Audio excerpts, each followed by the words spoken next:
இந்த நேரடி போட்டியில வந்து ஆம் ஆத்மி கட்சியினுடைய இமேஜ வந்து அவங்க டேமேஜ் பண்ணணும் அப்படின்றதுக்காக வந்து அரவிந்த் கெஜ்ரிவாலையே நேரடியா கை வச்சாங்க. அந்த டெல்லி லிக்கர் பாலிசி கேஸ்ல வந்து அவரே கைது பண்ணாங்க. இந்த விஷயமெல்லாம் வந்து டெல்லியில மக்கள் கிட்ட தாக்கத்த ஏற்படுத்தியிருக்கா? ஏன்னா, ஆம் ஆத்மி கட்சி முதல் முறை ஆட்சிய பிடிச்சது 2013ல ஆட்சிய பிடிச்சதுக்கு காரணம், அதுக்கு பிறகு 2015ல ஒரு லேண்ட்ஸ்லைட் விக்டரி அவங்களுக்கு கிடைச்சு ஒரு பெரிய மெஜாரிட்டில அவங்க ஆட்சிக்கு வந்தது. இதுக்கு எல்லாத்துக்குமே காரணம் டெல்லியில முன்னெடுக்கப்பட்ட ஊழல் எதிர்ப்பு பிரச்சாரங்கள் தான். அந்த பிரச்சாரங்கள் மூலமா தான் ஆம் ஆத்மி அப்படிங்கிற கட்சி எமர்ஜ் ஆகுது. அந்த கட்சி டெல்லியில ஆட்சியை பிடிக்குது. அதுக்கடுத்து பஞ்சாப்ல ஆட்சியை பிடிக்குது. நீங்க சொன்ன மாதிரி பாஜக, காங்கிரஸ் அப்படின்னு நேரடி போட்டி இருக்கிற பல மாநிலங்கள்ல ஒரு ஸ்பாயிலர் ஸ்போர்ட் ஆடக்கூடிய ஒரு கட்சியாவுமே வந்து இப்ப இவங்க உள்ள போக ஆரம்பிச்சாங்க. இது எல்லாத்துக்குமே மூலமா இருந்தது ஊழல் எதிர்ப்பு அப்படிங்கிற ஒரு விஷயம். அந்த இடத்துல இருந்து தொடங்கி இந்திய வரலாறுல முதல் முறையா குற்றப்பத்திரிகையில ஒரு கட்சியினுடைய பெயர் சேர்க்கப்பட்டது அப்படின்னா அது ஆம் ஆத்மி கட்சி தான். டெல்லி லிக்கர் பாலிசி கேஸ்ல அவங்களுடைய பேர் வந்து கட்சியினுடைய பேர் வந்து குற்றப்பத்திரிகையில சேர்க்கப்பட்டிருக்கு. கடந்த காலங்களில் கட்சியில இருந்த தலைவர்கள் பேர் சேர்க்கப்படும். ஆனா ஒரு கட்சி அப்படிங்கிற ஒரு என்டிட்டியினுடைய பேரே வந்து குற்றப்பத்திரிகையில வந்து ஆம் ஆத்மி தான். இந்த விஷயங்கள் எல்லாம் டெல்லியில மக்கள் அதே மாதிரி இந்தியாவுடைய வரலாறுலயே ஒரு சிஎம் பதவியில இருக்கும் பொழுதே சிறைக்கு போனதும் திகார் சிறையில் அடைக்கப்பட்டதும் அரவிந்த் கெஜ்ரிவால் தான். சோ ஒரு மாதிரி ஹிஸ்டாரிக் மூமெண்ட்ஸ் இந்த கேஸ ஒட்டி பட் நெகட்டிவான ஹிஸ்டாரிக் மூமெண்ட்ஸ் பட் நிறைய பதிவாயிருக்கு. இதெல்லாம் மக்கள் கிட்ட எலக்ட்ரலா வந்து தாக்கத்தை ஏற்படுத்துமா?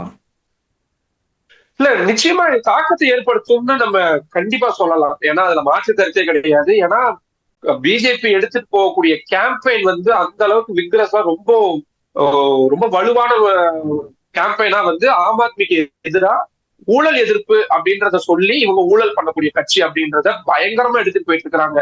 நீங்க ஜே.பி. நட்டாவாகட்டும், நேற்றைய தினம் ஜே.பி. நட்டா அவர்கள் பேசும் பொழுது கூட சவுத் டெல்லியில பேசும் பொழுது கூட அவர் மீண்டும் மீண்டும் அதுதான் சொல்றாரு, ஊழல்வாதிகள் நிறைந்த இந்த கட்சியை அகற்றணும் அப்படின்னு.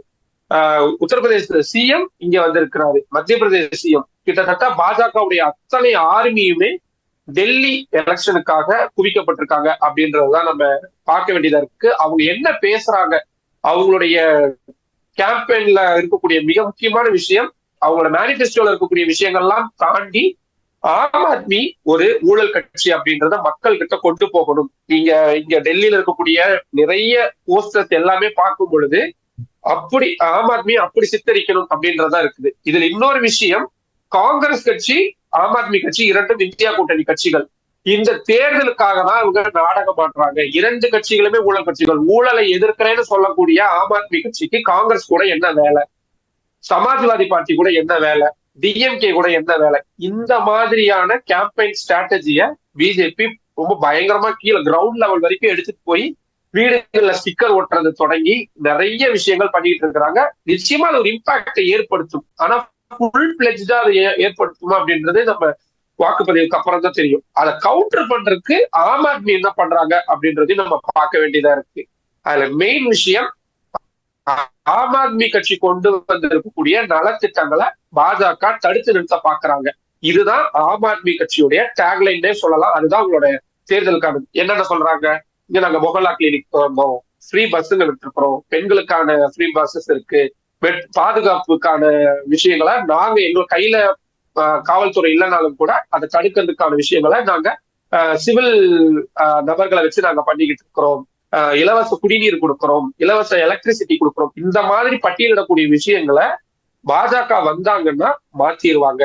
அதனால நலத்திட்டங்கள் தொடரணும் அப்படின்னா தொடர்ந்து ஆம் ஆத்மி கட்சிக்கு வாக்களிங்க அப்படின்னு. ரெண்டுமே வேற வேற. இதுல பாஜகவோட ஸ்ட்ராட்டஜி எங்க லைட்டா அடி வாங்குது அப்படின்னா, அவங்களுடைய மேனிபெஸ்டோல கொடுத்திருக்கக்கூடிய விஷயங்கள் கிட்டத்தட்ட ஆம் ஆத்மி கட்சி கடந்த காலங்கள் என்ன செஞ்சுட்டு இருந்தாங்க, பாஜக என்ன சொல்லுவாங்க, இலவசங்களுக்கு எதிரான கட்சி எங்க கட்சி அப்படின்னுவாங்க. ஆனா டெல்லியில அவங்க கொடுத்திருக்கக்கூடிய நலத்திட்டங்களை பாத்தீங்கன்னா இலவசங்களை அள்ளி வீசக்கூடிய நிறைய வாக்குறுதிகளை நம்மளால பார்க்க முடியும். இது எல்லாத்தையுமே கவுண்டர் பண்றாங்க ஆம் ஆத்மி பார்ட்டி. சோ இவங்கதான் ரெட்ட வேஷம் போடுறவங்க, உங்களை நம்பாதீங்க. தொடர்ந்து இன்னொரு மிக முக்கியமான விஷயம், எல்ஜி இங்க இருக்கக்கூடிய லெப்டினன்ட் கவர்னர் எந்தெந்த வகையில எல்லாம் வந்து டெல்லியுடைய அரசுடைய நலத்திட்டங்களுக்கு முட்டுக்கட்டை போட்டார். இந்த மாதிரியான இவங்களும் ஒரு சைட்ல பயங்கர போர்ஸா பண்ணிக்கிட்டு இருக்கிறாங்க.